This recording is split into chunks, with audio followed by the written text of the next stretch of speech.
Alors, deuxième partie très importante de la vidéo. On y vient. On va parler donc de mes résultats. Okay, je vais également te les afficher à l'écran. On va en survoler certains qui sont pas banals, mais qui méritent d'être soulignés. Et ensuite, on va s'attarder vraiment sur le cortisol. Et ça, on va développer ça ensemble. Ok, donc, au niveau de mes résultats, on va commencer ici par... Attends, il faut que je trouve... ouais, une petite parenthèse. On commence par une petite parenthèse, j'en fais beaucoup, c'est bien, j'aime bien. Hein. Mais ici, on va parler de mes résultats au niveau de l'équilibre hydrominéral. Donc, je veux que tu fasses, que tu regardes mes taux en calcium. Donc, je tiens à rappeler que je mange Signalé depuis des années et que je n'avale plus une seule goutte de lait. Je n'avale plus aucun produit laitier d'ailleurs. Okay. Or, on voit ici que sans aucune complémentation, mes taux de calcium sont excellents. Okay. Donc, comme tu le vois, je suis à 2,34 et je dois être entre 2,5 et 2,65 nanomoles par litre de sang, enfin soit. Je t'épargne les détails, mais donc on voit que mes taux de calcium sont excellents. Donc voilà, et les Français, je vous plains, parce qu'avec vos publicités là, les produits laitiers sont vos amis pour la vie. On va retrouver le jingle, on va le mettre dans la vidéo. Les produits laitiers sont nos amis pour la vie. Ta gueule. L'argument qu'on nous bassine du matin au soir, c'est que c'est riche en calcium, que le calcium c'est important, patati patata pour tes os, tout ce que tu veux. J'en bois plus depuis des années, mon calcium est excellent. Tu as du calcium dans tous les végétaux que tu manges, dans plein d'autres aliments. Google est ton ami, va jeter un œil, sois curieux et arrête de bouffer ces produits laitiers de merde. Ok, fais-moi plaisir, s'il te plaît. Bon, fin de la parenthèse. Ensuite, je passe dans équilibre hydrominéral, on a déjà discuté. Je passe à... Ouais, bon, quelque chose d'important ici en tant que spondie, donc masse RP ultra sensible, donc c'est le taux d'inflammation. Donc ici on voit évidemment que je suis en surplus. Hein. Donc je suis à 2,97, 2,97, alors qu'elle devrait être comprise entre 0 et 1 en milligrammes par litre de sang. Okay. Donc là, oui, je me sens vachement mieux, mais ma spondylarthrite est toujours là. Les tests sanguins sont formels. L'inflammation ne vient pas de nulle part. Donc là, il y a forcément la génétique en rapport. Le HLA-B27 fait toujours, entre guillemets, son sale boulot. Donc, on passe aux points les plus importants. Donc ici, on va parler de l'endocrinologie. Donc, on va d'abord parler ici de ma testostérone totale. Alors, elle n'est pas surlignée en gris clair. Tu vas regarder tout en haut. Hein. Et alors, tu vois que j'ai une testostérone totale à 3808 unités nanogrammes par litre de sang. Or, tu vois qu'une testostérone doit être comprise entre 3000 et 10 000 unités par litre de sang. Or, moi, je suis à 3808. Elle est affreusement basse, ma testostérone. Je la soigne parce que ce n'est pas normal. Okay. Et oui, et du coup, enfin, je ne l'ai pas noté, mais j'ai un taux d'œstrogène aussi proche de la limite acceptable chez l'homme. Ok, enfin bon, je soigne ça aussi. Mais donc, pour te dire, d'ailleurs, en médecine fonctionnelle, ils estiment que un taux de testostérone optimal pour un homme doit se situer aux alentours des 8000 nanogrammes par litre de sang en testostérone totale. Donc, j'en suis vachement loin. Il était temps que je soigne un petit peu ça. La testostérone est une hormone ultra importante, en tout cas chez l'homme. Chez la femme aussi, en de moindres proportions, mais chez la femme aussi. Okay. Et on va arriver au vif du sujet. Ici donc, eh bien, on va arriver au cortisol. Donc tu vois que mon cortisol libre ici est affreusement bas. Il est à 7,9. Or, tu vois que les taux optimum doivent être compris entre 10 et 30 nanogrammes par litre de sang. Okay. Donc, non seulement il est bas, mais je dirais même mon cortisol est effondré. Je ne suis même pas au minimum syndical. Je suis plus bas que ça. Et on en vient au but initial de cette vidéo. Je t'ai trouvé ici des infos relayées par les médecins fonctionnels de Belgique concernant les pathologies liées à un manque de cortisol. Et je te le donne en mille, comme tu le vois sur l'image.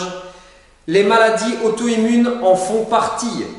Donc, c'est pour ça que je disais dans les précédentes vidéos que ma main à couper, que tous les spondys qui regardent en ce moment cette vidéo sont en déficience de cortisol. Ok ? Donc, comme tu vois, maladies auto-immunes sont liées à un manque de cortisol. Hypothyroïdie, dont je suis aussi victime. Je soigne un déficit en hormones thyroïdiennes. Fibromyalgie et les maladies dégénératives inflammatoires, comme par exemple l'arthrose. Ok ? Voilà. Donc, rapidement, enfin pas rapidement, mais on va s'attarder quelques instants sur le cortisol. Donc là, je te mets tout simplement, je te relais un post que mon médecin avait publié sur sa page professionnelle. Donc, le cortisol, hormone du bien-être, de confort de vie et de vitalité. Donc, je te laisse lire la suite. Cette hormone est fabriquée au niveau de nos surrénales, donc nos glandes surrénales. Donc, c'est une petite glande située au-dessus des reins. Si on est trop stressé et trop longtemps, on épuise nos surrénales. On appelle cela en anglais adrenal fatigue, soit à partir de la trentaine, et même avant, si le niveau de vie est très stressant, beaucoup de gens sont déficients sans le savoir. C'était tout à fait mon cas. Et ça l'est encore, enfin je soigne ça. Ils peuvent alors développer les symptômes suivants. Très intéressant, c'est le moment de la vidéo où tu dois être le plus attentif. Donc, fatigue et coup de pompe après le repas de midi, envie de faire la sieste. Tu te souviens ce que je disais au début de ma vidéo? J'étais en plein dedans. Moindre résistance au stress, dépression par fatigue. J'étais moins impacté, mais je peux me reconnaître dans ce type de diagnostic. Envie de sucre, avec prise de poids à la clé, de sel, surtout après-midi et soirée. C'est vrai que dès que j'avais un temps mort en après-midi, ou je rentrais du boulot en après-midi et soirée, personnellement, moi je me jetais sur les fruits, le miel, le chocolat noir et les amandes. Ça, c'était systématique. J'avais ce qui s'appelle des fringales sucrières. Donc, en plein dedans. Hypotension, donc la tension qui était basse, je ne sais pas le dire, peut-être c'était mon cas, peut-être pas. Prise de poids, heureusement je suis sportif, j'ai limité la casse. Si bas, donne lieu à des phénomènes pro-inflammatoires tels que on écoute bien, on écoute, on regarde, on prend note, douleur articulaire, musculaire, tendinite, crampes intestinales, accentuation des réactions allergiques, éruption cutanée, etc. Donc on parle de phénomènes pro-inflammatoires comme les douleurs articulaires, musculaires et tendinites. Nous sommes concernés de très près même par cette problématique. Il est donc l'anti-inflammatoire naturel du corps et j'étais déficient de cet élément ultra important vers toujours cette recherche de rémission totale que j'ai réussi à atteindre. Okay, mais que je vais faire en sorte de prolonger le plus longtemps possible. Donc, on arrive à la fin de cette vidéo et je t'encourage, en plus des efforts que tu as peut-être déjà commencé concernant le régime signalé et le sport, je t'encourage à t'intéresser de très près à tes hormones et plus particulièrement à ton cortisol. Comment ?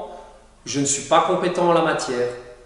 Je t'encourage à aller voir un médecin fonctionnel, un naturopathe ou alors peut-être en dernier lieu un endocrinologue. Et le problème avec l'endocrinologue, selon moi, ça n'engage que moi ce que je vais dire, mais qu'encore une fois on tombe sur un médecin qui est spécialisé dans une branche, mais qui n'a pas la connaissance des autres.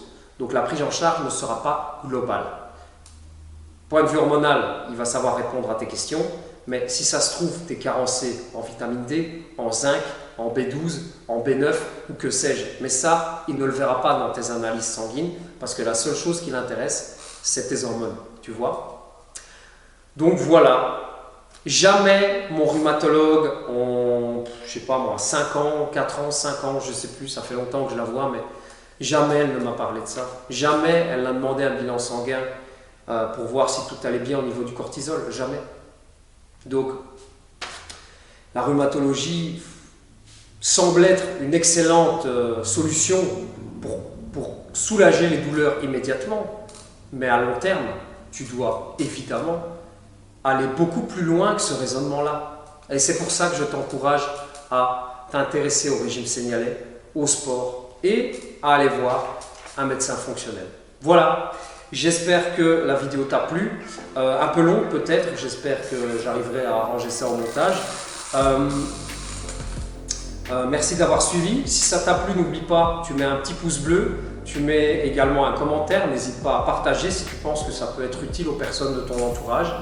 Et on se retrouve bientôt pour la prochaine vidéo. Salut!